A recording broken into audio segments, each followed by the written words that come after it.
Yep, we're all set on my end. I've got the lie detector hooked up already. Oh, hold on. My wife's calling. Hey, honey, what's up? Yes, I did take the garbage out last night. I meant this morning. I mean, I'll do it as soon as I get home. Yes, I'm sticking to that juice cleanse. I mean, I'm drinking some water right now. I mean, I'm eating a half-eaten Girl Guide cookie I found under the vending machine. Well, of course I can't wait to get home. We'll watch my favorite show, ESPN Sports Center. I mean, the Great British Bake Off. Well, gotta run. I'm working really hard here. Well, everyone thinks I'm working really hard here. No one here thinks I work really hard at all. I'll talk to you later. Building trust and becoming a valued advisor. It's what we're talking about this week. I'm Jeff Livingston, and this is ADP's Insights at Work podcast. Let's dive in.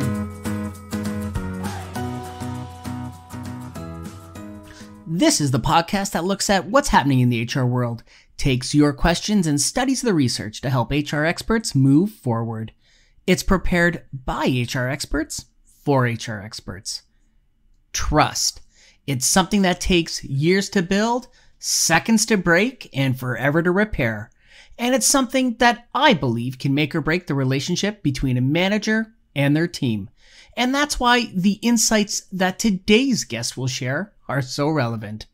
Natalie Doyle Oldfield advises business owners and leaders on how to establish and how to increase trust. She is the author of The Power of Trust, How Top Companies Build, Manage, and Protect It. And she's the president of the company Success Through Trust. 5 times, Natalie has been named one of the world's top thought leaders in trust by Trust Across America. And in 2021, she was recognized with a Lifetime Achievement Award by Trust Across America. Welcome to the Insights at Work podcast, Natalie. Thank you. Happy to be here, Jeff. Natalie, we met almost 20 years ago while I was getting my MBA at Dalhousie University, and you were heading up the marketing for a company in Halifax. Now, I've followed your career since then, and it's clear that you've really made a name for yourself around the concept of trust. In the world of human resources and business, I think trust is essential to delivering one's services and helping others make breakthroughs. But I'm sure our listeners want to hear from you why trust is so important in the business world. So why now are we seeing so much emphasis placed upon the concept of trust in the workplace? Trust is the essence of successful leadership. If you are not trusted, you can't build loyalty with your employees, with your suppliers, with your stakeholders, with your customers.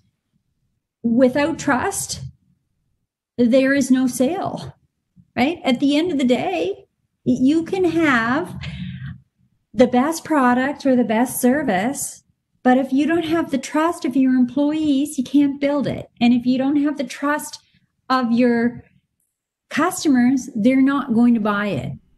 Natalie, I think we're seeing a crisis in trust right now. People are getting conflicting types of information. They're being constantly bombarded by noise. Now more than ever, it's tough to know who's got our back and who we can rely on for truthful answers. Is it just me, or is there a greater focus being placed on the importance of trust and building relationships in the workplace, in the community, and beyond? I love that you asked, why is this concept of trust getting such a high level of recognition? Well, trust really has emerged as one of the most important issues of our time. In fact, in a virtual world now, it's preeminent. It's so important because people, as you know, are more skeptical now than ever before, right? They are more demanding, and they have more access to information, and they are demanding transparency and accountability.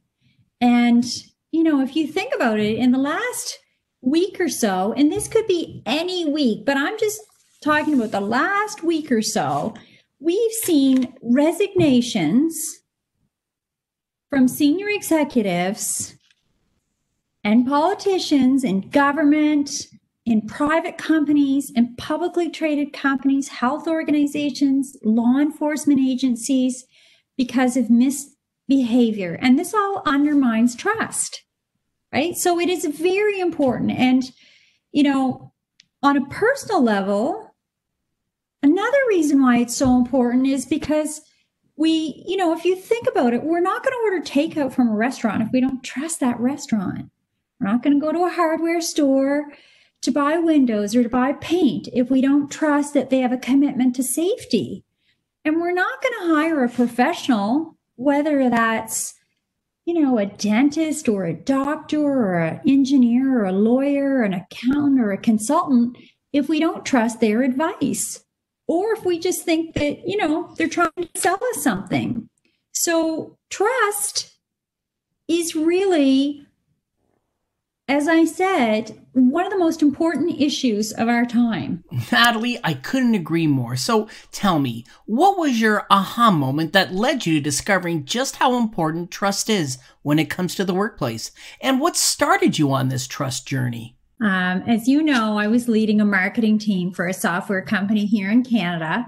Everything was going just great for me. The CEO asked me if I would take over the sales role. And I was like, ooh, I don't know. Because I really loved my job and I loved my role. And like I said, everything was going great. And I was really comfortable. So I didn't want to change, because when we're comfortable, we don't want to change. But the truth really is I didn't want to take over sales because I didn't want the accountability and I didn't want to fail. However, I decided eventually it was the right thing to do for the company, for me. And I said, sure, I'll do it. So in August 2008, I started taking over and being responsible for sales as well. And as you might remember, in September 2008, the market crashed and we were selling software and services to the hospitality and the convention center industry. And so, of course, it's sort of similar to what's happening now. No one was going to hotels. No one was spending any money. Companies weren't buying. So I did what I knew. Only thing I knew what to do is to figure out, well, how am I going to be successful in this new role as sales, being responsible for sales and marketing? So I asked all the people I knew who were really, really successful, how do you do it? And what I learned is that it wasn't about some fancy process or technique or system. It was all about relationships. So what we decided, and I say we because I had an amazing team, is we were just going to focus on all the customer relationships. And you know what happened? In about 3 months' time, our sales started going back up. Okay, Natalie, so sales are on their way up and you're focusing on strengthening relationships and building trust with those customers and the people in the company. When did you start formalizing a process around building trust? I got so passionate about this that a couple of years later, I decided to go back to school. And I went into to figure out the question of how is it that customers decide to buy? What's behind that? And very quickly into that program, I realized that it's all about trust. So I did my thesis on that. I did all my research on that. I studied from an academic point of view and then a business point of view. And eventually I graduated. And then I started teaching it to companies. And I got so excited about it, so passionate about it, that I actually started, because I created this framework for companies of how to build, manage, and protect it, because I saw that the most successful companies in the world have trust. So Natalie, here's the $1 million question. Can we build trust in today's largely remote work environment? You can build trust from behind a screen. Okay, you can. I have clients that I have never met that I met through the pandemic. You, I'm sure, do, right? We reconnected this way. Now, we were lucky because we actually met years ago face to face, but I'm sure you've met lots of people through a screen. You can do it, but it takes a bit more effort. but what I liken it to, it's kind of like fitness, right? Building a relationship of trust in a virtual world. It's like fitness. Okay. You have to do it every day to get results, or like a diet. You have to do it every day to get results. Well, when you apply the principles of trust in every interaction with everyone that you talk to, you will see the results over time. Natalie, to me, trust is just as important between a company and their client as it is between a manager and their employee. Now, your company recently launched a survey on trust, and it showed that 94% of survey participants felt that trust was extremely important in today's business environment. However, 58% of those participants didn't have a clear idea as to what steps they needed to take to achieve trust. So tell me, Natalie, are organizations just not good at fostering trust? And why is there that disconnect? Well, there are some companies, yes, that are, I would say, good at fostering trust. However, as the participants of this survey showed, they know it's important, right? 94% of them said it's extremely important. In fact, 100% of the business owners and leaders who responded said it's extremely important, yet 58% don't know the steps. So I think that there's still a lot of room for organizations to learn how to do this. And, my experience, I have seen that there are some companies that are really great at it and others that are still learning how to do this. And, let's face it, most companies can always improve. You never get to the end goal. It's a journey. It's not a destination. Okay, Natalie, so who needs to be included on this journey? How important is it for the leadership team to be involved? Trust is the most important thing for a leadership team to be focused on. And it's really at the heart and soul of every business culture. It's deeply embedded in a company's values. And so, everyone, as you know, looks to the top. So that's why it's so critical for HR professionals and C-level people, as you mentioned, to be involved, because they set the tone. And the messages that they send out cascade and permeate through the entire organization. So, it's critical that they learn how to become trusted advisors. Natalie, continuing on the theme of involving the CEO and senior leadership team, I was speaking with a CEO just a few weeks ago who had an interesting challenge. He began heading up his organization 2 months prior to when the pandemic began. Now, it wasn't enough time for him to make the rounds and meet all of his team members in person. So he had to build trust in a remote work environment, which was a lot harder for him to achieve. Natalie, what are the steps one can undertake to build trust with colleagues in that virtual setting? Well, that's a great question. And a lot of the same principles apply that we've talked about. However, of course, there are nuances. And what I would suggest is, of course, that the leader invest in connecting, right? We don't have the luxury of running into someone in the hall before a meeting or at lunchtime or as we're walking into work. So I would invest in connecting. And this CEO that you talked to a few weeks ago, you said he didn't have enough time to make the rounds. I mean, one thing I would suggest is, and I have other clients that are doing this now, is they actually are setting aside 10 minutes per day, every day, to invest in connecting with a colleague. And, some companies that I'm working with are actually incenting people to do that. Other companies are saying, make sure you put time aside. I have one client who he schedules a 30-minute coffee meeting every day with 3 colleagues, and there's no agenda, Jeff. There's no agenda. It's just, hi, how are you doing? And because it's a coffee, they're not talking about work, and that's the deal. So, that's one thing, is invest in connecting. The other thing that I would say is get personal, right? Because we can't see each other face to face and ask people how the weekend is. If we have, meetings set up on WebEx or Microsoft Teams or Zoom every hour on the hour, you sort of miss the downtime to connect with someone and have a personal conversation. And so one of the things that I'm suggesting people do is actually put time aside to connect and make it personal, and pick up the telephone and telephone your clients and telephone your colleagues to see how they're doing. With the telephone, it's a little bit old school, but the reality is, it really works.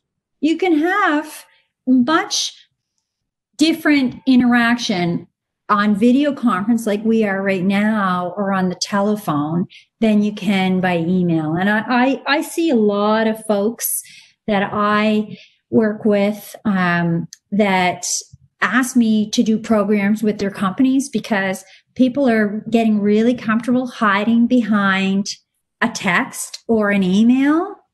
And the companies that focus on personalization and focus on the customer experience this year are really going to stand out. In fact, that came through in the research that I did, that a lot of people, as we talked about, 58% don't know the steps to take to build relationships of trust.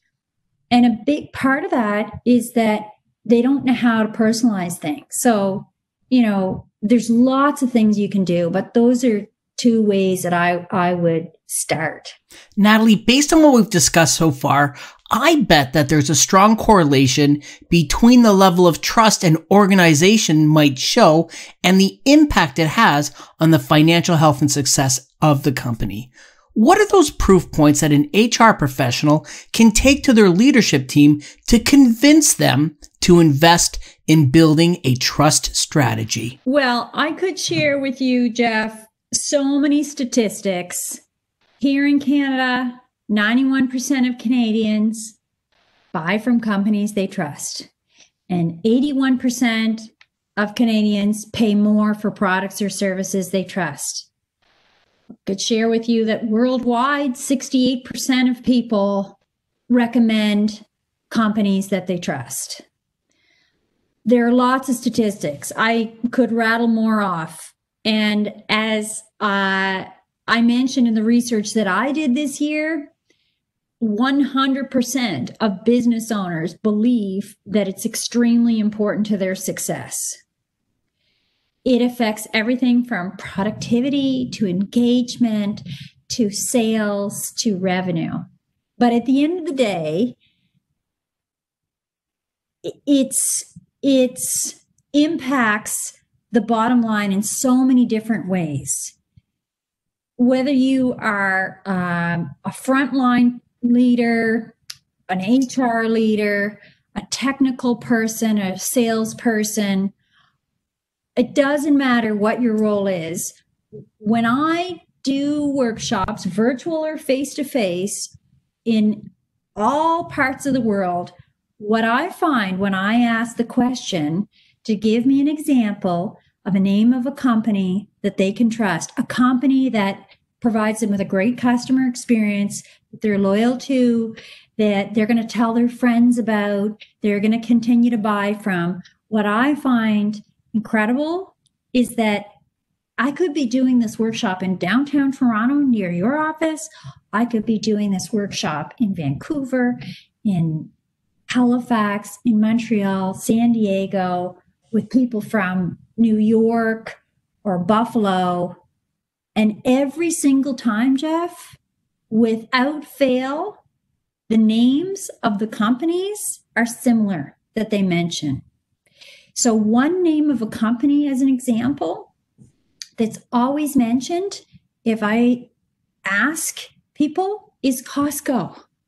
So when I ask them why, when we, get on the call together, The answers are all very similar. And I'm telling you, I have been doing this since 2013. They are all similar. It's things like, well, when I buy a product there, I can get advice from them. And they're going to be honest with me. And if I have a problem with the product, they're not going to argue with me. They're going to take it back. I always know what I'm going to get there. The stores are always look the same. See, they're always laid out the same. We like consistency. And in uncertainty, we love consistency, right? It makes us feel more comfortable. And when we're comfortable and we feel confident of what we're going to get, and we know that the store's got our back, they're not going to argue with us, we buy from them. That is an indicator of what someone can say to their CEO or their leader, is that it affects all buying decisions, recruitment decisions, referrals, loyalty, all of that. And when you have that trust, it's a competitive differentiator. And if you think about it in a small town, because you probably have clients who are listening that are in small towns, it's the same thing in a small town. We all know the restaurant we can trust. We all know the little shop we can trust, or the accountant we can trust, or the dentist, or the hairstylist. They're the ones, Jeff, that have no problem recruiting people. They're the ones that have all the business because they're trusted advisors. I'm not surprised that you mentioned Costco. What I find interesting about Costco's success is how they spend little to nothing on advertising. It's really about providing a meaningful experience for not just the customers, but also a great experience for the employees. Jeff, it's all about the experience, and trust is the foundation that has to be set to have a customer experience. And then once you have that foundation, it drives loyalty and advocacy, which means employees become advocates of the company. It means customers become advocates and they tell everyone they know, which increases your revenue. Learning how to become a trusted advisor will give you a competitive advantage. It is the most important leadership skill you can learn. Natalie, our audience consists of a lot of HR professionals and senior leaders who are, because of their role, in a position that requires the confidence of their colleagues. What should they be doing to gain the trust of their colleagues and the workforce in their organization? I would suggest is putting the other person's interests first, having that mindset. And then the next step would be listening very carefully to what's important to that person with empathy, which is about putting ourselves in their shoes, right? To really understand their situation, showing compassion. It's really important, especially in today's world and how some of us are working remotely. Many of us are serving clients remotely. And, you know, the people that you're working with, whether it's a client or an internal colleague, involve them in discussions and decisions that affect them. Natalie, what are the indicators of a company with low levels of trust between the workforce and their managers? Here, there are indicators inside a company that are a little different than outside. So inside, some of the indicators would be low employee engagement. People on the front line, maybe, as you said, not that happy. And that, you know, exudes to the customer outside. Another indicator would be difficulty recruiting new employees, which would really impact your HR colleagues. High employee turnover, gossip, large number of sick days, not a lot of product innovation, people not wanting to come forward to share important truths. So, you know, those are some indicators inside. And, you know, sometimes an indicator is just not really fun. Like, people are stressed. That can be an indicator too. Some what I would call more external indicators are lack of repeat business. That's an indicator that there's low trust. Increase in customer complaints, negotiations taking a long time, or they're really complicated.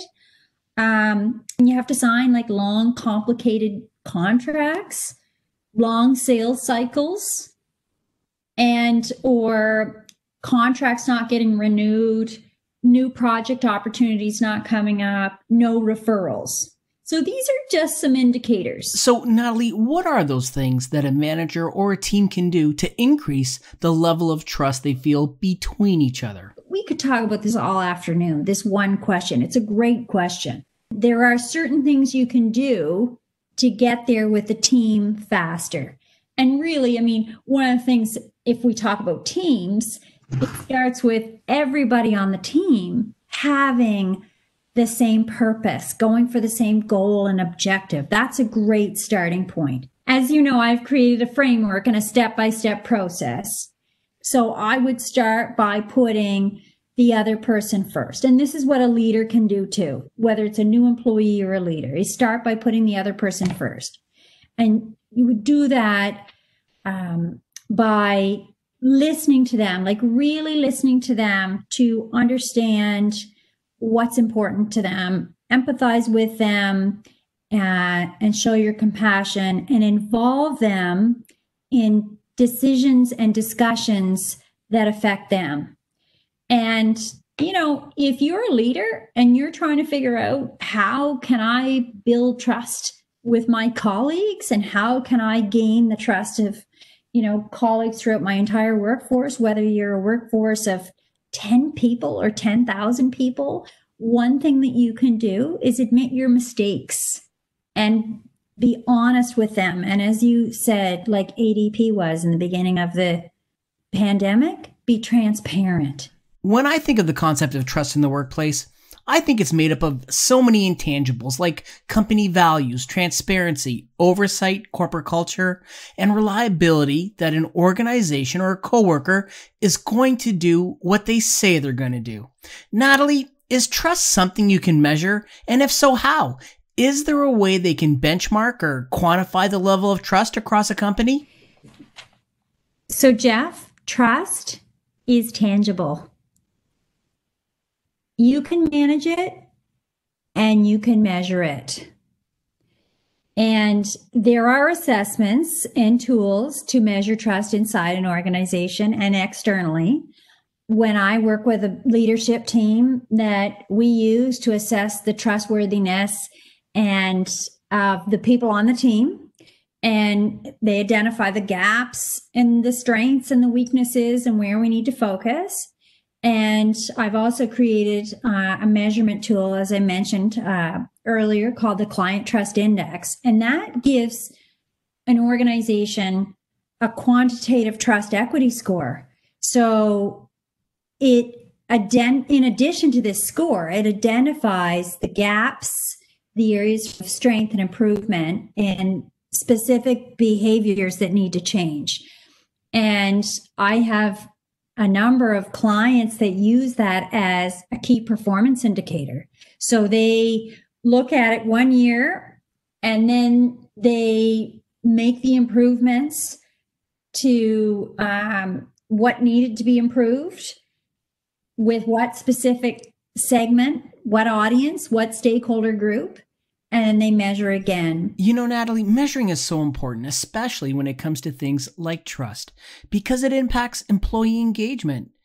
We conduct employee engagement pulses every quarter, and one of the questions I'm asked is, do I feel that my colleagues have my back? Now, that obviously is going to show if there's a level of trust between my colleagues and I.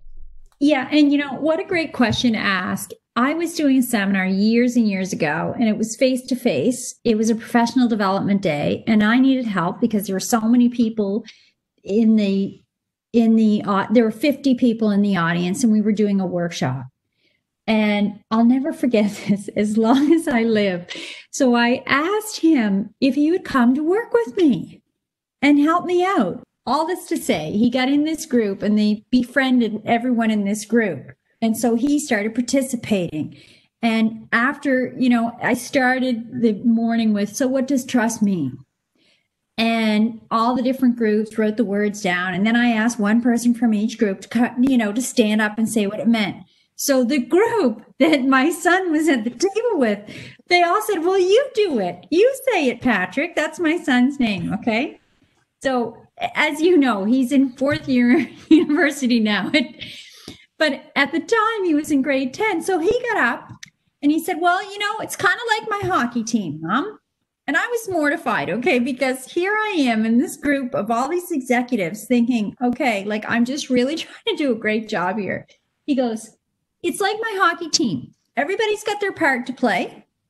I'm defense. I make sure no one gets the goal. But at the end of the day, everybody on my team has my back, just like at ADP, which is a great question for ADP to ask you, right? Because at the end of the day, if you are, it doesn't matter what role you're in, at what organization, you want your colleagues to have your back.